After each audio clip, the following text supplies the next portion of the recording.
네, 여러분 안녕하세요. 에버그린입니다. 애플에서 XR 기기를 발표할 예정입니다. 한국 시간 기준 6월 6일 새벽 2시입니다.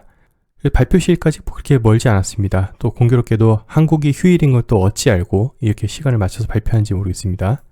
그래서 애플에서 16년 만에 새로운 기기를 출시를 하는 건데요. 가장 혁명적이었던 거죠. 바로 아이폰입니다. 2007년에 출시가 되고 이것으로 인해서 우리의 생활이 완전히 바뀌었습니다. 그래서 이번에 이 애플이 내놓은 XR 기기를 통해서 또 우리 인류의 문명이 또 어떻게 바뀔지 또 기대가 되는데요. 이번에는 세계 개발자 컨퍼런스 WWDC에서 이 XR 기기 가칭 리얼리티 프로를 발표할 예정이라고 합니다. XR 기기에 대해서 그냥 간략하게 설명드리자면 가상현실 VR과 증강현실 AR을 포괄하는 확장현실 기기라고 보시면 되겠고요. 또 자세한 건 뒤에 가서 설명드리도록 하겠습니다. 워낙 사안이 급한지라 아까 멤버십 커뮤니티 게시글로는 또 급하게 해서 글을 올렸었는데 이 점 참고해 주시면 좋을 것 같고요. 이거에 대해서 또 말씀드리도록 하겠습니다. 애플이 이번에 발표한다니까 전 페이스북, 메타죠. 여기서 며칠 전에 발빠르게 발표를 먼저 선수를 쳤습니다. 60만원대 VR 헤드셋 퀘스트 3를 발표를 하였는데요. 일단은 애플보다 먼저 발표했는데요. 가격하고 스펙하고 대충 이따 던져놓고 이 그림이랑 던져놓은 겁니다. 실물은 한 가을쯤 가야지 볼 수 있는 건데 지금 아무튼 이 가상현실 관련해서 이 디바이스, 이 기기 전쟁이 좀 치열하다 보시면 되겠고요. 삼성전자 또한 옛날에 이거 한번 했었어요. 뭐 핸드폰을 끼워넣는 형식으로도 하기도 했는데 삼성전자 시대를 너무 앞서갔던 탓인가요? 이거 한때 하다가 사업부를 축소를 시켰었습니다. 그러다가 다시 올해 다시 이 애플이 또 출시한다고 하고 지금 뭐 메타 이거 한다고 하니까 삼성전자에서 다시 이거를 개발한다고 합니다. 시대를 너무 빨리 앞서가도 문제입니다. 코인도 그렇고요.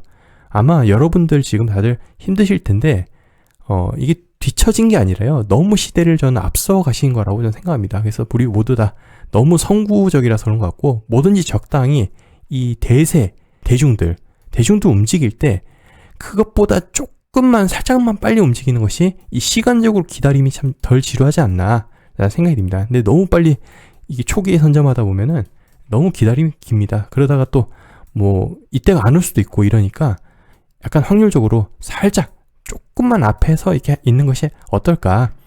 자, 확장현실 XR 뭐 풀 네임으로는 Extended Reality라고 얘기하는데 이것에 대한 시장 전망이 여러 군데서 나오고 있습니다. 일단 우선 글로벌 컨설팅 업체 PwC에 따르면 2020년 960억 달러 약 127조 원 규모였던 글로벌 XR 시장이 내년 2024년 3,580억 달러입니다. 억 달러.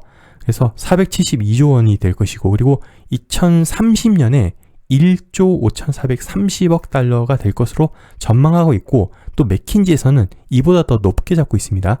5조 달러로 이 시장을 되게 크게 보고 있는데요. 근데 코인하는 사람들한테 중요한 것은 이 워낙 사이클이 등락이 심한지라 우리는 지금 알고 싶은 게 대충 2024년, 2025년, 내년, 내후년이지 않습니까?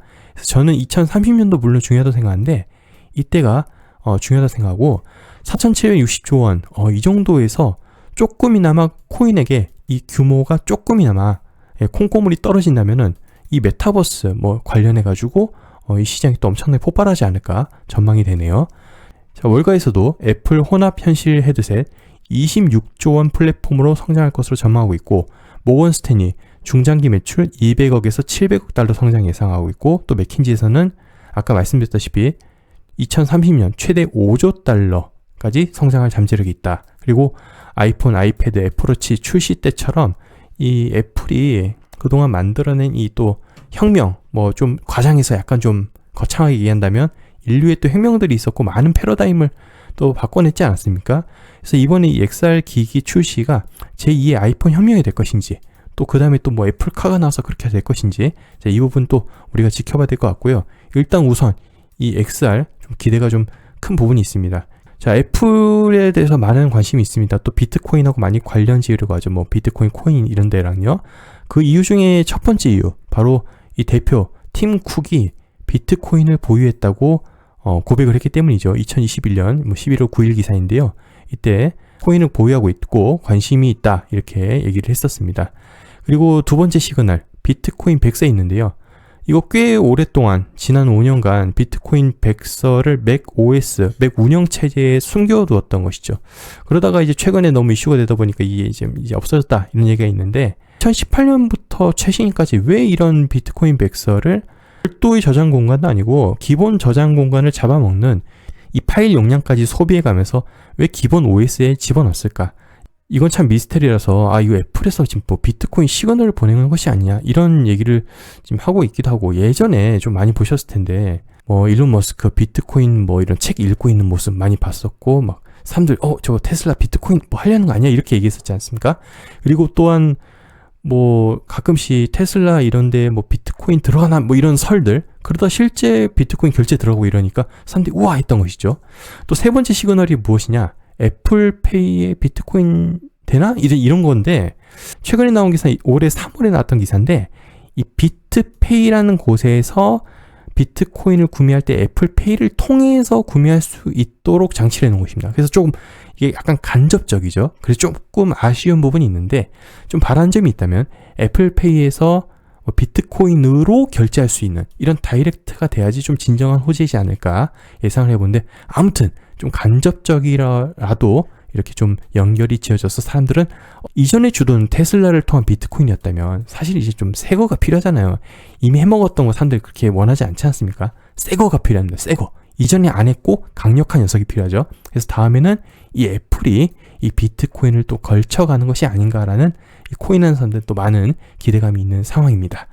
자, 그래서 다른 근거를 좀 더 나열을 해볼 텐데요. 지금 메타버스 관련해서요. 최근에 또 이건 뭐 방송을 했던 부분이죠. 중국의 웹3 백서에서 우리가 좀 참고를 해본다면은 여기 핵심 포인트는 NFT, VR, AI, 메타버스가 있는데, 자, 이 중에서 VR, 메타버스 보시다시피 중국 베이징이 웹3에서 강조하고 있는 부분이죠. NFT도 사실은 이 메타버스 VR하고 뗄래야 뗄 수 없는 부분이죠. 사실 그래서 초반에 올 이제 AI 붐 한번 빵 지금 튀고 있고, 사실 재작년 페이스북 사면 메타로 바꾸면서 메타버스 잠깐 붕 떴지만 이게 지금 뭔 소리냐 약간 그런 식으로 해가지고 넘어갔었죠. 왜냐하면 실제 우리한테 잡힌 디바이스가 없다 보니까 더 그런 게 있었는데, 이제 디바이스 막 이렇게 나오지 않습니까? 그래서 진정한 이제 메타버스 시대가 오는 것이 아닌가라고 생각이 되고, 그리고 여기 보시면 XR, 아까 우리가 보셨던 Extended Reality, XR 기기 지금 보셨던 거, 그 약자죠? 이거 중국 웹3 백서에 나오고 있고요. 이 웹3 백서 내용을 바이낸스 CEO 참펑자오 CEO가 한문으로 이걸 공유를 했었는데, 이걸 한글로 번역을 해서 그냥 키워드만 추려낸다면 여기 보시면 XR 터미널 나와 있고 XR 대화형 단말기 나와 있죠. 자, 애플, 메타 언급돼 있고, 뭐 그 밖에 마이크로소프트, 구글, 엔비디아, 뭐 바이두, 텐센트, 뭐 이 기업은 좀 아직 모르겠습니다. 그래서 중국 기업들까지 해가지고 이렇게 같이 언급을 해놨죠. 그래서 많은 기업들이 지금 메타버스 사업으로 뛰어들고 있다는 것은 이거는 팩트이고, 이거는 지금 대세라는 거, 대세를 거스를 수는 없을 것 같습니다. 그리고 다른 국가에 대한 이야기까지 웹3 백서에 나왔었는데, 뭐 미국, 유럽, 일본, 한국인데, 이 한국에 대한 이야기를 잠깐 좀 살펴보도록 하겠습니다. 한국 또한 최근에 2월이죠. 메타버스 산업에 총 2233억 원을 투입하겠다라고 발표를 했습니다. 이것도 2023년도 올해요. 여기서 이제 그 앞전 보도 자료를 보신다면, 확장 가상세계 메타버스 신산업 선도 전략 발표 요 자료를 보시면, 여기 보시면 디지털 신대륙을 만들겠다, 메타버스로 도약한 대한민국, 그래서 신대륙으로 가는 뭐 대한민국 해가지고 10대 분야 메타버스 플랫폼 개발 과제 예시를 보신다면, 메타버스 생활, 메타버스 관광, 메타버스 문화예술, 교육, 의료, 미디어, 창작, 제조, 오피스, 그리고 마지막에 메타버스 정보까지 해가지고 실체가 없는 메타버스로 가서 정보가 이제 증발해버리는 그런 이제 꿈까지 꾸고 있습니다. 큰 트렌드죠. 정부 지원 사업들이 되게 많습니다. 정부가 이제 이렇게 해라. 아니, 국가에서 그렇게 한 게 아니라 여러 국가의 또 협조를 통해서, 뭐 이것도 그렇게 오래되지 않았죠. ESG, 친환경 규제, 뭐 이런 거. 각국의 또 공조 속에서 규제를 통해, 아니면 어떤 가이드를 통해서 그런 산업을 이렇게 만들어가는 그런 방향을 우리는 목격을 했습니다. 그래서 이 정부 지원 주도로 해가지고 많이 흘러왔는데, 그중에 대표적인 것이 바로 전기차이죠. 뭐 전기차 보조금을 주기도 했는데, 기업은 기업대로, 또 정부는 정부 보조대로 이렇게 가는 거 보면, 이건 이제 그만큼 그쪽으로 돈이 일단 흘러가는 건 팩트니까 이건 대세라고 말씀드릴 수 있겠습니다. 이거 보니까 비슷했던 경험이 있으셨을 겁니다. 맞습니다. 2021년 10월 28일 현지 시간 이러한 발표가 있었죠. 원래 페이스북이었죠. 마크 저커버그가 운영했던 페이스북 사명이 메타로 바뀝니다. 이로 인하여 여러분 또 기억하실지 모르겠는데 여러분 벌써 잊지 않으셨겠죠? 예, 베리 실버트 자꾸 바뀝니다. 이 유명한 리딩하는 인물들이 자꾸 바뀝니다. 다음 또 장에는 어떤 인물들이 우리를 또 선동할지를 지켜봐야 되는데 아무튼 이때 되게 유명했죠. 베리 실버트가 이거를 참지 못했습니다. 이거 딱 나오자마자 바로 이 만화를 홍보하기 시작합니다. 왜 홍보하냐? 자기네 그레이스케일 포트폴리오에 들어가 있기 때문에 또 이 판매를 위해서 열심히 적극적으로 홍보를 합니다. 그래서 만화는 메타보다 더 우위에 있다. 이런 식의 선동을 또 한 번 합니다. 그래서 실제 어떻게 됐냐? 디센트럴랜드 만화 이때쯤입니다. 홍보했던 타이밍이 쭉 올라갔죠. 그와 더불어 이것만 올라간 것이 아니라 샌드박스 등등 일단 업비트에 있는 것만 일단 보여드리겠습니다. 메타버스 관련 코인들 올라갔죠. 그리고 이에 대한 카테고리 또 만들어지고 또 NFT 관련 또 올라가죠 하면서 한번 붕붕붕 떴습니다. 예. 그래서 그러한 해프닝이 또 있었고요. 이때는 이제 이거죠. 이때는 솔직히 여러분 페이스북이라는 사명에서 메타로 택가리만 한 거잖아요. 여기서 추가적인 건 없잖아요. 앞으로 더 할 것이다 이뿐이지 실질적인 뭔가 결과물을 뽑아내지 않고 전부 다 청사진만 보여줬음에도 불구하고 그냥 그 키워드 하나만으로 코인에서는 그냥 묻어갔던 그런 적이 있었습니다. 근데 이제 실제 디바이스가 나오고 이제 실제 뭔가를 하려는 거다. 이제 그 부분이 이제 포인트인 것 같고요. 다만 걱정되는 것은 지금 이 시기에 애플 이게 나왔어요. 그리고 메타버스 한대요. 그런데 중요한 거는 돈이 돌아야 돼요. 이때는 키워드만 딱 내밀어도 워낙 21년 이때는 돈들이 많으니까 거래소에도 돈 많고 사람들도 돈 많고 이러니까 돈을 또 어디다 투자해야 될지 모르겠고 그랬던 시절 아니겠습니까? 이러니까 하나만 탁 던져줘도 거기 그냥 생각하지도 않고 돈을 집어넣었던 시기였기 때문에 이게 통했었어요. 그런데 지금은 현재 상황 냉정하게 어떻습니까? 중앙화 거래소의 현물 거래량이 최저치입니다. 아주 바닥입니다. 그만큼 지금 돈들이 없어요. 21년과 비교해서 돌고 있는 돈이 너무나 작고요. 그래서 시가총액 너무 개 코딱지만한 것들 그런 것들만 펌핑해가지고 몇만 % 뛰었다 이러고 앉아 있는 거예요. 옛날에 코인들 그렇게 100배 이렇게 떴다 이런 거 생각하시려면은 그런 거 생각하시는 거는 시가총액이 지금 낮은 것들 아니면 아주 새 거 또 시가총액이 어차피 낮은 거네요. 그런 게 지금 그런 거지. 지금 이미 기존에 있는 것들에서는 글쎄요, 21년만큼의 퍼포먼스를 뭔가 탁 던져줬다고 될지는 조금 그건 미지수입니다. 정리 한번 하겠습니다. 애플, XR기기의 출시에 모든 이목이 지금 집중되고 있는 상황이고, 그리고 메타버스 붐이 일면 NFT, P2E 등 관련 메타로 번질 가능성이 있겠죠. 이 비트코인의 움직임이 현재 가장 중요하고, 게다가 대상승장이 현재 아니잖아요. 지금 거품이 꺼져가지고 진정되고 있는 상황에서 얼마만큼의 그 놀라움을 줄지는 좀 애매합니다. 그 부분 좀 애매하고요. 현재 그리고 자금이 말라있는 암호화폐 시장이죠. 2021년 때처럼 메타버스 단어만 탁 던져줘도 무조건 풀매수하던 여유가 지금 없는 상황이긴 하죠. 그래서 지금 개인 투자자 같은 경우는 돈이 없어서 적금을 깨고 심지어 보험도 해지하는 상황입니다. 오늘 또 기사 나왔더만요. 그래서 지금 소규모 펌핑 또는 고인물 원래 이제 코인 있는 사람들 그냥 그 사람들끼리 뺑뺑이 돌리는 거예요. 그들의 리그가 진행 중이죠.